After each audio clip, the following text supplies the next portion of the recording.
자, 대기업안에서 진행되고 있는 메이데이 시간으로 지금 현재 박태훈 멘토와 함께 하고 있습니다. 1편은 LS 관련돼서 미국 IPO 자세한 내용들 설명을 드렸고, 지금 2편 곧바로 말씀을 드리고 있으니까 구독과 좋아요 해주시고 앞전 영상도 보시고 와주시면 좋겠습니다.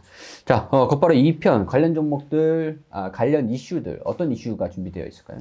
네, 그 1편에서 보신 것처럼 LS랑 LS 그룹주들 이야기를 했을 때 저희가 구리 관련된 얘기도 조금 나오지 않았습니까? 그래서 아예 이제 두 번째 이슈는 구리 가격 상승에 대한 부분을 제가 좀 준비해 왔습니다. 자, 최근에 이제 중국 재련 업체들이 적자 재련소들 문을 닫기 시작하면서 구리 가격이 지난해 4월 이후에 11개월 만에 최고치로 뛰어 올랐는데요. 파이낸셜 타임스에 따르면 구리 가격은 런던 금속거래소에서 13일 톤당 8,928달러로 마감했습니다. 중국 구리 재련 업체들의 손실로 인해서 재련소 정리 이슈, 그리고 구리 공급이 감소할 것이라는 전망이 나오면서 우리가 아는 공급과 수요의 법칙으로 인해서 구리 가격이 상승했다라고 보시면 될 것 같고요.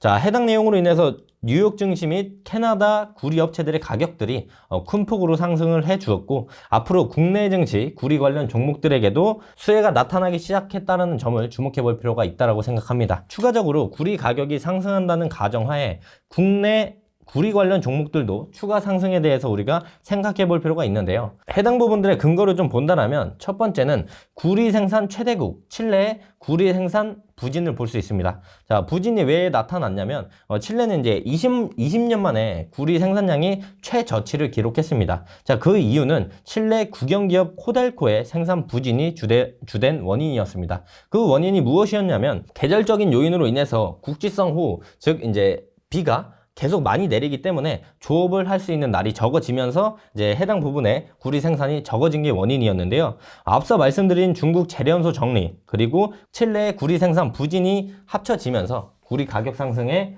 큰 모멘텀이 되었다라고 보시면 될 것 같습니다. 최근에 구리 가격이 좀 많이 올랐네요. 네, 많이 올랐습니다. 우리가 구리를 볼 때 지금 뭐 4불 좀 넘어가는 걸 볼 수가 있겠고, 또 중국에서 따로 보는 톤당 그 퍼센트를 볼 수 있어요. 톤당 얼마인지. 그 부분이 이제 11개월 거의 한 1년의 최고치로 많이 올라온 모습을 보여주고 있습니다. 근데 구리 재련 업체들이 손실이 나서 이 손실로 재련소의 문을 닫아버리겠다.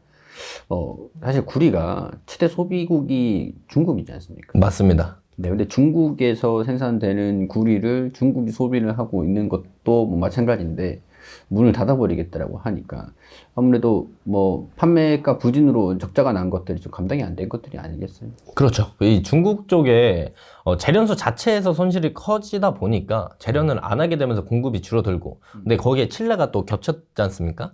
그래서 공급은 이제 줄어들고 이제 수요는 계속 증가할 것으로 제가 예상을 하고 있는데, 그 부분에 대해서 구리 가격이 추가적인 상승 모멘텀이 나올 수 있다라고 좀 생각을 많이 하고 있죠.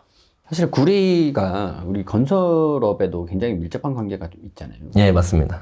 건설을 하면서 우리가 뭐 전기가 들어가지 않는 그런 집을 짓는 게 아니고서야 구리가 그만큼 많이 소비가 되는 게 부동산 시장인데, 중국의 부동산 시장이 좀 많이 죽었잖아요. 예, 그래서 맞습니다. 구리 재련소의 적자로 이어지게 됐고, 소비도 그만큼 감소를 했고, 그런 상황에서 칠레가 생산하는 게 이게 단순히 적자 때문에 문을 닫는다, 뭐 인력 때문에 차질했었다, 뭐 공사 사고가 있었다, 뭐 그런 내용들이 아니었기 때문에 네네네. 단순히 날씨 때문이잖아요. 그렇죠. 계절적인 요인이었죠. 네, 그러면 이런 것들을 봤을 때 구리가 계속 상승을 할 거라고 보는 게 맞을까요?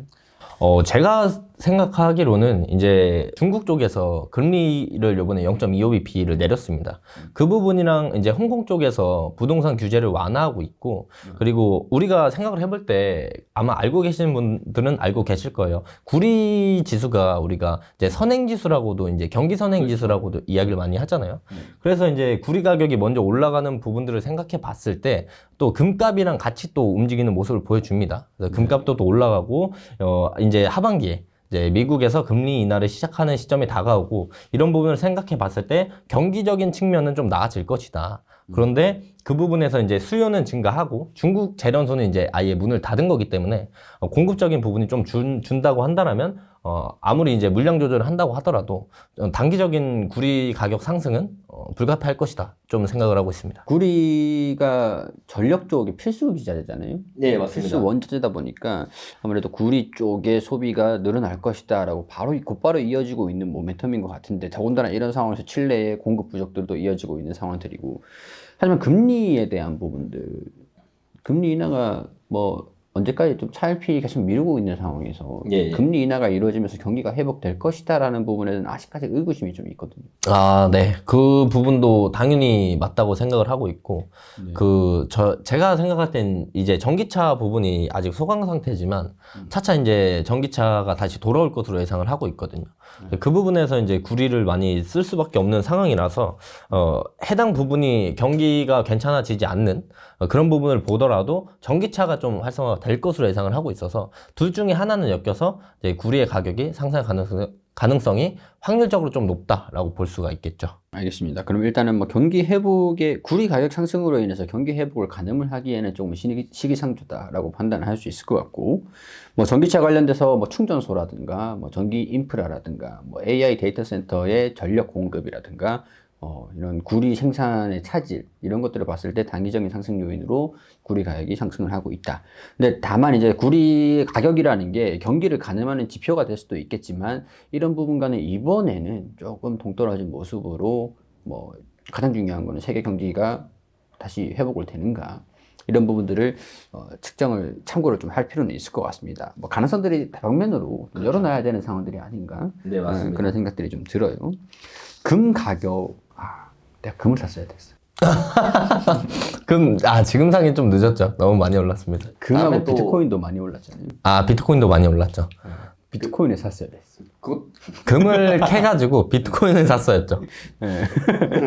그래, 우리 피디님이 비웃으시는데. 알겠습니다. 뭐 여러 가지 얘기들을 좀 드리긴 했지만, 우리 그래서 관련 종목들이 어떤 종목들이 있을까요? 관련 종목들은 좀 여러 가지가 있는데, 국내 이제 구리 관련된 종목들을 말씀을 드리면, 좀 고려 아연, 뭐 아까 1편에서 말씀드린 LS, 뭐 일진전기, 이구산업, 뭐 대창, 서원, 이 정도로 볼 수가 있겠는데요. 금일 이제 제가 아침에 보고 오니까 구리 관련된 친구들이 좀 올라오는 모습을 좀 보여주고 있더라고요. 그래서 이 친구들을 좀 주목해 보면 좋을 것 같고, 그 중에 이제 두 종목을 또 꼽아서 말씀을 드리자면, 대창이랑 좀 이구산업을 꼽아서 말씀드릴 수가 있을 것 같습니다. 대창, 저도 참 대창 좋아하는데. 저도 대창 좋아합니다. 대창이 부드럽잖아요. 고마워요. 자, 우리 첫 번째는 박태훈 멘토님이 야들야들하게 좋아한다고 하시는 우리 대창 먼저 보도록 하겠습니다. 네, 대창을 보시면 우선 재무제표상으로 봤을 때 매출액은 꾸준하게 늘어나고 있는 모습을 보여주고 있습니다. 하지만 영업이익을 본다면 2022년, 2023년에 이제 거의 많이 줄어들면서 2023년은 오히려 적자 폭을 확대해 나가는 모습을 보여주고 있는데, 구리 가격 상승과 더불어서 해당 재무적인 부분들이 실적 개선이 일어날 것으로 좀 예상을 할 수가 있겠고요. 또한 추가적으로 봤을 때는 실적적인 부분들을 배제하고 보더라도요, 기술적인 부분들 그리고 기대감을 봤을 때 단기적인 변동성에 대한 매매도 충분히 가능할 것으로 예상을 하고 있습니다. 대창을 이제 기술적으로 분석해 본다면 크게 봤을 때 주가가 우선 바닥권에 있는 걸 확인할 수가 있겠죠. 바닥권에 있는 모습을 보여주고 있고, 최근에 또한 이제 강한 거래량이 붙으면서 이전 상승까지는 아니지만 변동폭을 키워주는 모습을 보여주고 있습니다. 변동폭을 키우고 나서 다시 한번 조정을 받고 눌림 이후에 재차 상승을 시작하는 초입 단계라고 보시면 될 것 같고요. 추세적으로 이렇게 그어봤을 때도 이런 추세적인 하단부에서 살짝 올라온 모습이기 때문에 금일 좀 주가가 눌린다라고 한다면 우리가 손익비 관점에서 괜찮은 자리를 또 노려볼 수 있다라고 말씀을 드릴 수가 있겠습니다. 또한 이제 대창을 중장기적으로 차트를 크게 보았을 때 2010년부터 저점이 높아지는 우상향의 저점 부근에 있는 것으로 확인되고 있기 때문에 우리가 단기적인 부분이 아닌 중장기적인 부분으로 봤을 때 메리트 있는 종목으로 확인되고 있습니다. 다만 단기적인 변동성은 크게 나올 수 있기 때문에 이런 부분들을 참고하시면 좋을 것 같습니다. 자, 다음 종목은 이구산업을 볼 건데요. 이구산업의 재물을 보면 매출액이 꾸준히 올라오면서 2022년, 2023년에도 꾸준히 올라오는 모습을 보여주고 있고요. 영업이익도 이제 대창을 보신 것처럼 영업이익이나 단기순이익이 줄어든 모습을 볼 수가 있는데, 해당 부분들에 대해서 이제 구리 가격 상승과 함께 회복을 할 수 있을 것이라는 기대감도 있고요. 해당 부분에 대해서 대창에 비해 이구산업이 적자폭이 좀 감소한 이유는 전기차에 관련된 1차, 2차 벤더에 납품을 하고 있기 때문에 그 부분이 이제 실적적인 방어를 해줄 수 있었던 부분이다 라고 생각을 하시면 좋을 것 같습니다. 이구산업의 기술적인 분석을 보시게 되면 최근에 이제 거래량을 동반한 변동폭이 커진 모습을 확인할 수가 있겠고요. 중장기적으로 볼 때 가격적인 부분이 비싼 가격 쪽에 속하고 있지 않기 때문에 해당 부분에 대한 이제 중장기적인 매력적인 가격을 볼 수가 있겠고요. 또한 단기적으로 봤을 때 저점이 높아지고 또한 고점들이 올라가면서 우상향의 추세를 유지해주고 있고, 대창과 동일하게 이구산업도 뭐 하루 이틀 정도 단기 차익 실현과 함께 조정을 받는다라면 해당 부분에서 눌림목을 노려보는 것이 괜찮을 것으로 예상되고 있습니다. 자, 알겠습니다. 구리 가격이 11개월 만에 최고치를 기록을 하고 있습니다. 뭐 이구산업하고 대창하고 재무정보를 보니까 대략적으로 좀 비슷한 흐름들을 보여주는 것 같아요. 일단은 구리 가격 상승을 하면은 에스컬레이션 조항이죠. 네. 네, 비철금속 쪽에서도 에스컬레이션 조항, 뭐 정확하게 그 산업이 납품하고 있는 기업들이랑 같이 에스컬레이션 조항이 체결되어 있느냐도 뭐 이체적인 문제도 될 수는 있겠지만, 아무래도 그 원자재 가격에 대한 변동에 따른 재고 수익, 약간 원유 기업들처럼 그렇죠. 비슷한 느낌이죠. 먼저 이제 구리를 사와야 수입을 해와야 그걸 만들어서 제품을 납품을 하기 때문에 원자재 가격이 판매가에 직결이 되는 부분들도 있습니다. 네, 맞습니다. 이거는 뭐 전통 산업이기 때문에 그런 부분에서 서로 합의가 좀 잘 돼 있는 측면들도 있어요. 철강 같은 경우는 매 분기마다 막 협상을 맞죠. 하지만, 구리 가격은 뭐 금 반지 우리 뭐 가격에 따라서 국제 시세에 따라서 왔다 갔다 하잖아요. 그거랑 뭐 일관적인 부분들이긴 한데, 싸게 샀다가 최근에 구리 가격들이 좀 올라갔던 것들, 네네. 이런 것들이 분기 실적으로 반영이 되겠죠. 지금 1분기니까 그렇죠. 이제 다음 분기에 발표될 1분기 실적에서는 좀 개선될 수 있는 여지가 좀 있지 않을까. 그중에서 이구산업 같은 경우에는 1차 벤더로 납품이 되고 있는 것들이 있으니까 수익성에 대한 방어 여지가 좀 있었고, 맞습니다. 대창 같은 경우에는 아무래도 이런 부분에서 재물적인 뭐 매출은 증가됐지만 손실이 좀 있었다. 뭐 그렇게 설명을 좀 해주셨습니다. 자, 이런 내용들은 이제 각자의 우리 시청하시는 시청자분들에서도 상황이 개별적으로 다 다르기 때문에 우리 멘토분들이 한 분 한 분 뭐 의견을 드리는 것들에서도 단순히 사세요, 파세요라는 의견을 드리는 건 아니니까 참고만 해주시면 좋겠습니다. 자, 알겠습니다. 그러면은 또 우리 2편에서는 관심 종목들까지도 공개를 해주셔야죠. 이 중에서 관심 종목이 있는 겁니까? 한 종목은 이 안에서 제가 뽑았고요. 한 종목은 그냥 다른 종목들 보다가 괜찮은 종목이 있어서 가져왔습니다. 어떤 종목입니까? 저는 대창을 꼽았습니다. 아, 역시 야들야들해서 좋다라고 하셨던 대창. 네, 대창을 좋아하기도 하고, 네, 금일 종가를 생각해 봤을 때 이구산업보다는 대창이 조금 더 리스크 측면이 적지 않나 생각을 해가지고 대창 꼽았습니다. 실적은 안 좋던데. 네, 실적은 안 좋은데, 그래서 저희는 어쨌든 20% 등락을 생각해 봤을 때 변동폭을 더 이용하겠다. 네, 알겠습니다. 대창 일단은 앞서 말씀을 드린 내용들 참고를 해주시면 좋을 것 같고요. 자, 그 다음에는 어떤 기업입니까? 다음 기업은 제가 대정화금이라고 해당 종목을 좀 준비했는데요. 최근에 이제 바이오 종목들이 좀 움직임이 좀 좋게 움직이고 있습니다. 뭐 여러 가지 요인들이 있겠지만, 대정화금을 뽑은 이유는 그 원료 의약품 공급 업체입니다. 그래서 뭐 한 업종, 한 바이오의 한 종목에 어떤 뭐 신약 개발, 뭐 그런 부분들보다 전체적인 바이오에 대한 순환매가 들어오면서 원료 의약품 공급업체인 이제 대정화금도 수급을 좀 수혜를 받을 수 있을 것이다 예상을 해서 대정화금 준비해봤습니다.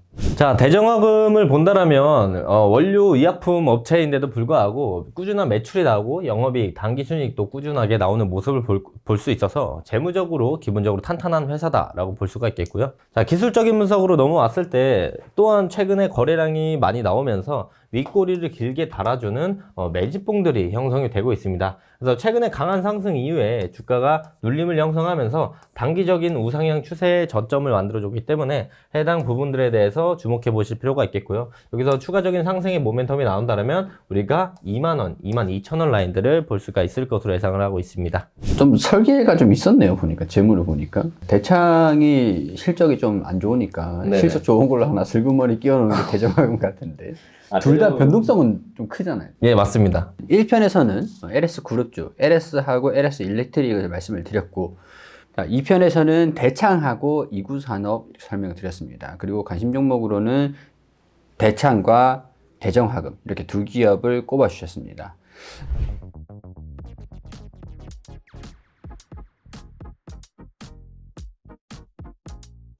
자, 거듭 당부드리는 말씀이지만 사실 주식이라는 거는 상당히 좀 어렵습니다. 수익성이 보장되어 있는 것들도 아니고 투자 원금 손실이 일어날 수도 있는 부분들이기 때문에 그만큼 신중을 기하셔도 수익을 보는 게 상당히 좀 어려운 게 주식이라는 분야이기도 하죠. 그렇기 때문에 신도 모르는 분야인 만큼 좀 더 공부를 더 밀접하게 해보시고 분석을 철저하게 하셔가지고 접근을 해보시는 게 굉장히 좀 중요하다라는 말씀을 드리고 싶어요. 자, 이렇게 저희가 준비한 순서는 여기까지이고요. 오늘 고생해주신 박대웅 멘토님 그리고 오늘 말씀 주신 관심 종목들 헐헐 날아오르는 그런 모습 보여주면서 부업 전문가에서 벗어나시기를 진심으로 바라도록 하겠습니다. 감사합니다. 지켜보십시오. 배지가 없네. 개인적으로 사서 달려고. 그래요. 알겠습니다. 오늘도 수고 많으셨습니다. 시청해주셔서 감사드립니다.